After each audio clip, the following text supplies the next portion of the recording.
This succulent peperomia is known as Peperomia kimnachii. And I don't know if you recognize this, but if you saw me bringing some plants back from the Netherlands, through proper means, by the way, then I didn't actually know what Peperomia this was. However, one of my wonderful viewers said, hey, I think this looks like Peperomia kimnachii, which is great because I love when people chime in with some of their knowledge, which, by the way, if you are growing Peperomia kimnachii in your home, then let me know how you're growing it because you might be growing it in a different way than I am. So you'll kind of see it has this really succulent nature, which I love that. I love succulent plants. I love plants like Peperomia that have succulent leaves.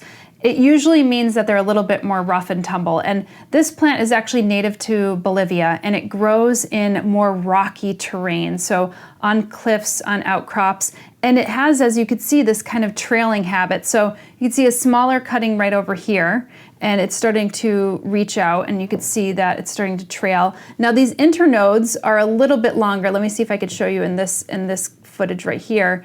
The internodes are a little bit longer here because I'm not growing it in any kind of intense light. I actually have this in my northeast facing window. So you could see it was probably growing in a little bit more intense light here, and then it started to reach out and it's starting to get closer to the window, so the internodes are starting to get shorter and shorter. So once it gets closer to the window, the internodes will probably be even more compact.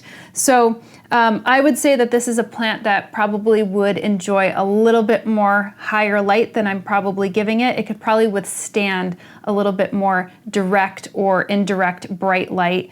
I'm giving it a much more medium condition light. And I actually am tempted now to take this little guy because I do like to get usually two or three plants and kind of grow them in different conditions. And if I start growing this in a southwest facing window, I bet you any money that it's going to get thicker and shorter internodes. So anyway, a great plant to grow.